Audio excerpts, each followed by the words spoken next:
Fala, meus queridos jornélicos! Vamos lá para mais uma revisãozinha de biologia. Nosso assunto aí no bimestre foi esse daqui, né? Nós tínhamos que responder essa pergunta e falar a respeito da onde vem a energia que nosso corpo usa diariamente, correto? Falamos boa parte do assunto aí a respeito do princípio da aliança, enfim.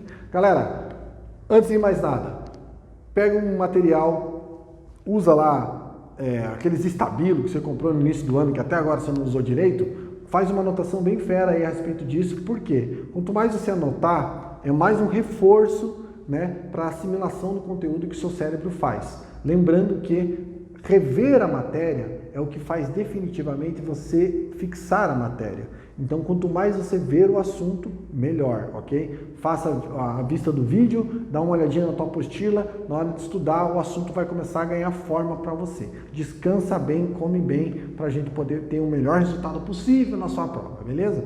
Galera, nós estamos falando sobre metabolismo e energia. Existem reações, né, metabólicas que acontecem no nosso corpo. Existem tipos de reações metabólicas que são anabólicas. O que é um anabolismo? Reações químicas de síntese. Ou eu pego moléculas mais simples, né, como é o caso dessas três bonitas aqui formas, podem ser moléculas qualquer, e vou transformá-las em moléculas mais complexas, ok? Então, elas vão se transformar, vão se unir e vão formar algo ainda mais complexo. Para que isso aconteça, é necessário consumo de energia. Nosso corpo, ele realiza, assim, reações anabólicas, né? Para a formação, por exemplo, de síntese muscular, síntese de proteínas, né? Vou pegar os aminoácidos e vou formar, então, essas proteínas, ok? Então, essas são reações anabólicas.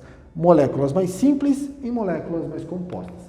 Tem também o tipo de catabólicas ou catabolíticas. Essas reações pegam as moléculas mais complexas e transformam em moléculas mais simples. Essas com liberação de energia. Isso daqui quando você pega, por exemplo, lembra lá, quebrei a glicose e liberei energia. Estou fazendo catálise ou catabolismo no meu organismo, tá? Belezinha? Falamos então sobre a nossa molequinha bonita de ATP. O que era o bonito do ATP? Era adenosina trifosfato, lembra? Ou trifosfato de adenosina. Eu tenho uma adenina ligada a uma ribose que forma uma adenosina ligada a 3 fósforos, que são esses 3 camaradinhos que você está vendo ali. Portanto, ATP. Quando esta molécula de fósforo é consumida pelo organismo, ocorre a liberação de energia. Então, neste caso, eu estou falando de uma reação catabólica, ok? E o ATP deixa de ser ATP para virar um ADP, adenosina difosfato, neste caso. Lembra disso aqui? Acredito que você lembra e vai ficar fácil, pelo menos, para você assimilar essas duas coisas. Lembre que, professor, eu não vou saber esses nomes na hora da prova. Querido, se souber ATP e ADP, já é um bom começo, tá? Depois, as demais informações, elas vão vindo conforme o contexto ali da informação, tá bom? Fotossíntese, lembre lá, nós falamos bastante sobre a fotossíntese, né? O que é a fotossíntese de uma forma geral? Os nossos produtores, né, numa cadeia ecológica, a gente já vai entrar nesse assunto, mas eles vão produzir a energia que eu e você vamos consumir lá na frente. Lembre que quem faz isso são os cloroplastos, né? Ou os tilacoides dentro dos cloroplastos que vão pegar as nossas moléculas lindas de água e o gás carbônico que veio do ar, não do espaço, e vai pegar então a radiação solar que veio do espaço e vai transformar isso numa molécula deliciosa de glicose, certo? Aqui mais uma vez a fotossíntese para você. Lembre lá, água e sais minerais sendo absorvido pela raiz, né? Vai por capilaridade subindo para todos os ramos desta árvore. Gás carbônico é absorvido pelas folhas, né? Ocorre então a liberação do oxigênio e a produção da glicose. Lembre que a seiva está na árvore toda agora. Seiva bruta sendo absorvida aqui e seiva elaborada quando tem glicose, agora vai ser distribuída e redistribuída para toda a planta, ok? Mais uma vez a fotossíntese aqui um pouquinho mais exemplificada aí para você, tá? Lembre da equação química da fotossíntese, ó. Para cada 6 moléculas de gás carbônico, eu preciso de 12 moléculas de água, tá? Então, 6 CO2 e 12 H2O, formando então C6H12O6 mais 6 moléculas de oxigênio, né? Eu retiro da natureza 6 moléculas de gás carbônico e devolvo as moléculas de oxigênio. E também 6 molequinhas de água neste processo aqui, né? A árvore então ela vai precisar transpirar ou então liberar essa água, ou consumir essa água de alguma outra forma, né? Dentro da plantinha lá. Beleza? Respiração celular. Respiração celular, lembre que era o oposto da fotossíntese, né? O que acontece? Ó? Eu pego moléculas de glicose com 6 moléculas de O2 para fornecer 6 moléculas de CO2 e 6 moléculas de água. Dá uma olhadinha aqui, ó. 6 moléculas, 6 moléculas. Agora de novo, 6 moléculas mais 6 moléculas. Então existe uma troca, nós estamos numa relação aqui com a natureza. Lembrando que a respiração celular faz-se com liberação de energia. Lembre que isso aqui acontece no processo digestivo, né?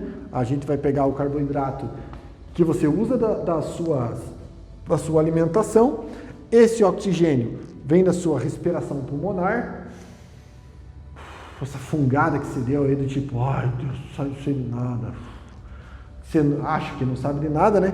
Mas se você inspirar o ar, você oxigena mais suas células e você vai poder estudar melhor.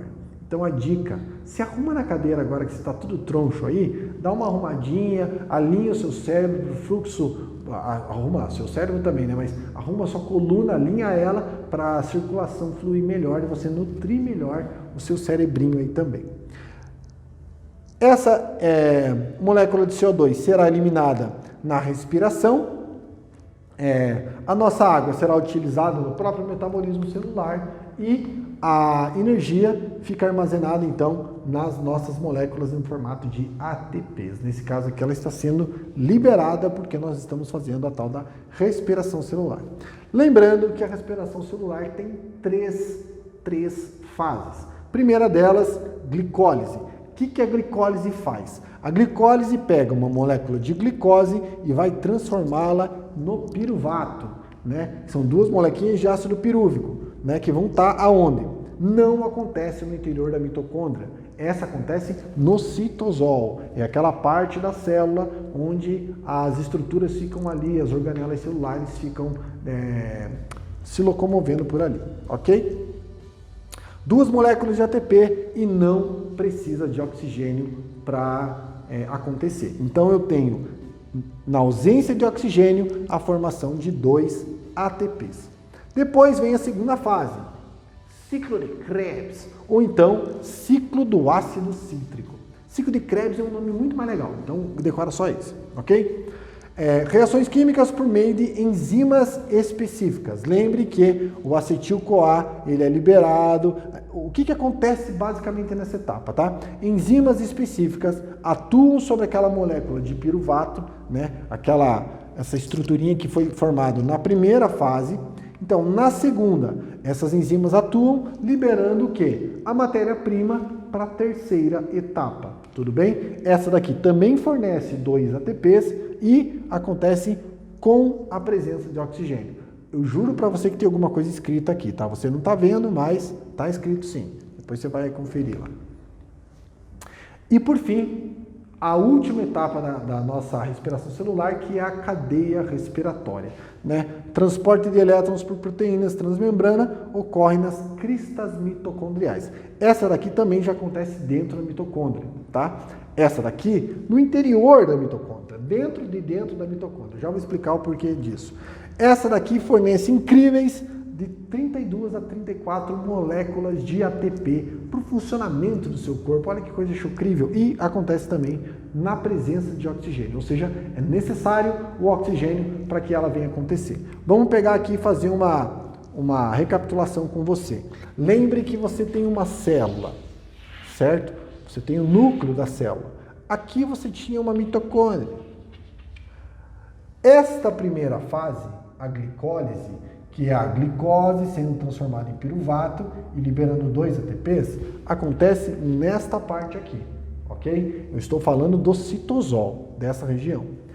As outras duas, o ciclo de Krebs e a fosforização oxidativa, ou então a cadeia respiratória, vão acontecer dentro da mitocôndria, ok? Mitocôndria linda do meu coração. Então a mitocôndria, ela vai ser a casinha dos dois próximos. Ciclo de Krebs acontece naquelas reentrâncias que a mitocôndria tem, né? Aquelas voltinhas lá, ela acontece aqui, ó, nesse espaço intermembrana da mitocôndria. E a última etapa, que é a nossa bonita cadeia respiratória, ela vai acontecer aqui, ó, na verdade, na membrana das cristas mitocondriais. Lembre que o que acontece é que as moléculas vão passar por ali, liberando aqueles acetil-CoA, NAD-FADH2, lembra disso daquilo? Claro que você lembra, você assistiu minha aula aí, você sabe tudo. Então, eles vão passar por essas proteínas transmembrana. Por que proteína transmembrana? Porque ela está passando pela membrana da crista mitocondrial. E ela vai, então, acelerar um processo, né, de reações químicas que vão gerar, então, 32 a 34 ATPs para mim e você. Ok? É lindo, lindo de ver. Isso aqui acontece em bilionésimos de segundo dentro da sua célula, na medida que você faz isso aqui, ó, para contração muscular, enfim, qualquer coisa que necessite de gasto energético nosso aí. É incrível, incrível, chocrível. Ok? Depois da nossa respiração, né, tanto a fotossíntese quanto a respiração, vamos para novos processos, então, de produção de energia, né, que é o caso aqui da fermentação. Produção de energia mais álcool etílico e CO2. Acontece muito em vinhos, vinagres e nos nossos pães lá também. Vinagre não, é outra coisa aqui. A alcoólica vai acontecer só com vinhos, também cervejas, perdão, e os pães, né? É bem comum eles utilizarem esse tipo de fermentação. Então, produção de energia, mais álcool e CO2. Isso é o que vai estar sendo resultado desta reação química, tá? Fermentação lática, glicólise transformada em ácido lático, eles acometem muito na produção de laticínios e também o nosso corpo acaba produzindo quando a gente a cadeia respiratória não está dando conta. Então o que o nosso corpo faz? Também faz a fermentação lática. O problema é que ele libera ácido lático e aí você pode vir a ter câimbras por excesso de força que você tem, tá bom? E aí, por fim, a fermentação acética, agora sim o vinagre entra na conta aqui, né? Molécula de etanol transformada em ácido acético. Geralmente, né, primeiro acontece uma fermentação alcoólica para depois uma fermentação acética, ou seja, molécula de um tipo de álcool, né, sendo transformada em um ácido acético, que dá esse sabor característico do vinagre, tá bom? Você ama vinagre, eu sei. Aí a gente falou sobre ecologia, né? Eu vou tentar trabalhar com você aqui um pouquinho mais rápido os conceitos. Afinal de contas, a gente já passou por isso aqui no 7º ano, enfim, né? Galera, planeta lar. Lembre que a palavra ecologia vem da junção das palavras oikos, que significa casa, e logos, que significa estudo. Então, estudo do nosso lar, tá? Lembre que a gente estava falando sobre a camada toda do nosso planeta, é a famosa biosfera, ou seja, bios, vida, esfera, a esfera onde existe vida no planeta, tá? Então, toda a biosfera é o conjunto do planeta. Aí a gente tinha cada um daqueles, os ecossistemas, né? Que eram um acúmulo, era um aglomerado, aliás, de nichos ecológicos, enfim, que iam dar todo o desdobramento ali dos nossos conceitos ecológicos. Quando eu falo de um indivíduo, estou falando apenas de um indivíduo, né? Um indivíduo. Estou falando, então, de um ser específico. Quando eu quero falar da coletividade dele, uma coletividade de um indivíduo é uma população. de uma população, quando eu tenho várias populações juntas, agora eu recebo uma comunidade. Quando eu tenho uma comunidade interagindo com o meio onde estão, eu tenho um ecossistema. Quando eu tenho vários ecossistemas juntos, eu tenho um bioma. E depois do bioma eu tenho a biosfera, que é toda a característica aí da Terra, enfim. Belezinha? Bonitos. Lembrando da questão da energia, como que a energia entra no nosso planeta, lembre que quem fornece energia para a gente é o Sol. Esse Sol lindo, cintilante aí na sua tela agora que você está vendo. Aqui provavelmente Vênus ou Júpiter passando aí, Júpiter não, estou brincando. Mercúrio ou Vênus aqui no meio da imagem está passando aí na frente ou mesmo a Lua, sei lá, né? Você acha que é a Lua não? Não, né, querido? Isso aqui é um dos dois planetas. Ele está passando na frente do Sol, mas grande coisa, eu só estou colocando isso como uma curiosidade mesmo. O Sol, ele é nossa matriz energética. É ele quem fornece energia para nós. Por quê? Porque sem a energia solar não há fotossíntese. Se não há fotossíntese, não há fixação energética na molécula. Se não há molécula de energia, não tem comida, não tem vida, não tem você, não tem eu. Então, graças a Deus pelo Sol. Tá? Não fica reclamando dele não, que está muito quente, que não sei o que mais, porque é ele que está favorecendo a vida no nosso planeta. Então, show incrível. Esquema da fotossíntese, você já viu, já falei mais de uma vez, mas agora aqui eu estou mostrando bem, né? Os raios solares chegando, então seiva bruta subindo, sendo sintetizada então nos cloroplastos ali das folhas, tá? Eles também dão, eu esqueci, aqui ficou cinza aqui em cima, mas a cadeia alimentar, ela depende dessa produção.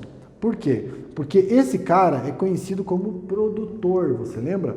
Por que ele é o produtor? Porque é ele que consegue sintetizar essa energia solar e fixar numa molécula orgânica, tá? Então, no caso aqui, os fitoplânctons, que são plânctons, ou seres bastante microscópicos, né? Fitoplânctons, fito vem de plantas, os fitoplânctons são os nossos, é o verdadeiro pulmão do universo, né? Todas as algas que estão espalhadas pelo nosso oceano, elas estão oferecendo para mim e você oxigênio o tempo todo. Quem se alimenta de fitoplâncton é crio, que é um zooplâncton. Então ele se alimenta desse cara. Crio é alimento do pinguim, né? Este pinguim vai ser alimento então da foca. Quando eu tenho uma linha lógica entre o produtor, o consumidor primário, o secundário, o terciário, o quaternário, enfim, seja lá quem for que vier depois, quando eu tenho uma linha entre eles, eu tenho uma cadeia ecológica, tá? Ou uma cadeia alimentar, também chamado de cadeia trófica, tudo bem? Cadeia trófica. Esta cadeia trófica que você está vendo também é o fluxo da energia no ecossistema. Por quê? Porque na medida que o Sol absorve esse produtor absorve energia solar, ele vai consumir parte dele. Mas está percebendo que a energia ela vai diminuindo, ó, essa linha vai afinando ao longo da cadeia? Por quê? Porque esse cara consome uma parte e outra parte vai ser, ou as gramíneas aqui nesse caso também, né? As produtoras, vem o cervo e come este mato. Na medida que o cervo está comendo mato, ele está absorvendo boa parte dessa matriz energética. E o corpo dele consegue sintetizar e distribuir toda essa energia para o funcionamento. Lembre que são animais de grande porte. E aí, esse é o consumidor, então, primário. Por que primário? Porque está se alimentando de produtor. A onça se alimenta do cervo, então, consumidor secundário neste caso. Mas ela está pegando menos energia do que ele. Por quê? Porque na medida que é muito simples. Se eu der uma barra de chocolate no início da sala e vocês passarem, você vai ver quanto que o último vai comer. Por quê? Porque foi sendo consumida ao longo da cadeia. Esta é a lógica, tá? Sobra um pouquinho? Sobra. Mas, se deixarem, você vai consumindo uma parte dela. Então, enquanto você consome, outra parte você oferece para quem devorar o serzinho ali neste caso, tá? E todos eles acabam passando pela ação dos decompositores, tá? tá? Aqui, mais uma vez, né, o fluxo da matéria acontecendo ao longo de uma cadeia trófica, tá? Esse aqui agora, um exemplo de fluxo por teia, né? Teia alimentar ou teia trófica. Aonde acontece o quê? Mais de uma teia se cruzando no mesmo ambiente. Então, se esse animal aqui, ó, ele está devorando, esse aqui, né, o pato, ele devora mais de um ser, no caso o gafanhoto e o molusco ali, então neste caso ele está participando de duas teias, já teve cruzamento de duas teias, então eu tenho a tal da cadeia alimentar ou cadeia trófica, beleza? Depois a gente falou bastante sobre poluição, falei que poluição era como se fosse profanar, né, ou tratar desrespeitosamente a nossa casa, o nosso localzinho onde Deus colocou você para morar, né, e falta de mordomia, falta de bons modos, falta de um monte de coisa, falta de vergonha na cara, quando a gente usa de qualquer forma, né, esse ambiente que Deus fez aí para nós. Existem vários tipos, né, de poluição atmosférica, hídrica, poluição do solo e também a bendita da poluição nuclear. Todas elas geram uma coisa chamada pegada ecológica, que nada mais é do que a marca, né, que o ser humano acaba deixando ao longo da cadeia. Tivemos que dar ênfase na poluição atmosférica, né? Então falamos sobre as camadas da atmosfera, falei para vocês de todas elas, né? O que acontecia na troposfera é onde se localiza boa parte aí dos nossos transportes, né, aéreos, vão acontecer na troposfera, e é a camada onde você vai encontrar a maior concentração de nuvens também, tá? A gente voa acima das nuvens quando está num avião, por exemplo, um transatlântico lá, que é os aviões que ganham a altitude de cruzeiro, né, que eles chamam, que é a hora que ele liga lá o piloto automático e vai embora, seguindo a rota dele, com pouquíssimo atrito, né, porque tem menos ar lá também. Enfim, ele tem um grande consumo de combustível, por isso que ele tem que voar mais alto para poder aguentar ali, né? Então são equipamentos próprios para isso. Estratosfera, falei para vocês da missão Stratos, né, da Red Bull Stratos lá, sem fazer propaganda aqui para a marca, mas já fazendo, os caras lançaram Felix Baumgartner, o camaradinho que saltou de paraquedas lá de cima, né? Atingiu mais de 1.300 km por hora, despencando para a nossa atmosfera, para a nossa geosfera no caso, né? Então ele pulou da segunda camada aqui, que foi a estratosfera. Nesse caso, a missão era a missão Stratos. Por que será? Então, onde a gente encontra a camada de ozônio, né? Os gases aí que protegem a nossa Terra de gases de raios nocivos, né? Ultravioleta, ok? Mesosfera, então, localizada a 50 a 85 quilômetros, né, da nossa cabeça aí, é onde você encontra boa parte dos meteoros, asteroides, eles entram nessa camada, encontram os gases e começam a aquecer tanto que acabam derretendo. Por isso que você vê aqueles risquinhos lá, é pedra pegando fogo e sendo digerida, diluída, né? Não é digerida, né? Mas diluída no espaço, ok? Também tem a termosfera, local onde aproximadamente de aproximadamente 690 quilômetros, né, de altitude, é onde você tem a nossa missão ali da nossa Estação Internacional Espacial, onde os astronautas estão lá agora, dando voltas e mais voltas sobre a nossa Terra. Estão a 400 quilômetros de altura aproximadamente, então um pouquinho mais até. E é o local onde eles conseguem não sofrer tanta ação da gravidade e também não ser desprendidos para o espaço e não perderem lá. Eles ficam orbitando, girando em torno da Terra. Se eles ficarem mais próximos, fossem mais próximos, a Terra seria uma atração tão forte que eles iriam cair, né? E aí pega fogo, aquela história toda, igual um meteoro mesmo. E por fim, a última camada, a exosfera, a nossa exosfera, onde eu encontro o nosso querido telescópio Hubble, né? A camada mais externa do nosso planeta. Deixa eu só colocar aqui também, a termosfera é a região onde você vai ter aquele fenômeno da aurora boreal. A aurora boreal acontece com os raios luminosos, né, entrando em ressonância aí com o nosso campo magnético terrestre, ele faz com que tenha aquele espetáculo que que a gente consegue observar lá nos nossos polos, né? Tanto a aurora boreal quanto a aurora austral.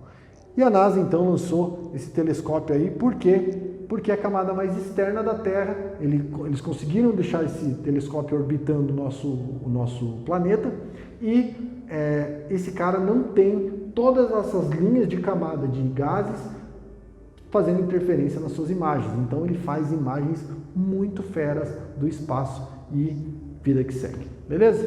Galera, isso aqui eu vou cobrar de vocês, tá? Eu sei que tem alguns outros conceitos que a gente falou, como chuva ácida e outros conceitos mais ali na prova. Eu decidi não cobrar de vocês, porque eu sei que boa parte desse assunto aqui já é bastante denso, tá? Então, como a gente vai voltar a falar sobre poluição e outras questões, deixamos aí para a sequência aí do conteúdo, tá bom? Espero que você tenha curtido aí pelo menos este bimestre, né? Aproveita ele, como eu disse, você coletando aos pouquinhos aí as informações, no final das contas você acaba usufruindo de toda ela, né? É como se fosse comer, você não precisa comer tudo de uma vez, né? Comer tudo de uma vez geralmente dá digestão, então dá congestão, perdão. E se você for digerindo aos pouquinhos, lambiscando aos pouquinhos, você prova de tudo e usufrui da vida. Então o estudo é a mesma coisa. Se você deixar tudo para o final, você sabe que a bomba vai ser muito maior. Então, veja esse conceito, faz anotação, escreve, faz mapa mental, vocês são craque nisso, tá? Cria uma rotina para estudo, porque infelizmente a gente vai seguir um tempo ainda nesse formato, espero que seja por pouco tempo, né? Videoaula, enfim, mas você já precisa criando essa dinâmica também, afinal de contas você já está no 9º ano. Né? Ano que vem você vai estar no ensino médio e um conteúdo atrás do outro, é muito mais pauleiro do que está sendo esse ano. Então, galera, vai dar certo. Espero que você esteja bem na sua casa, que você tenha bastante tempo para aproveitar tudo isso. Deus te abençoe também e aproveita esse tempo aí agora, que vai ser um tempo sem tarefas, justamente para você pôr em dia a casinha aí. Beleza? Um abraço.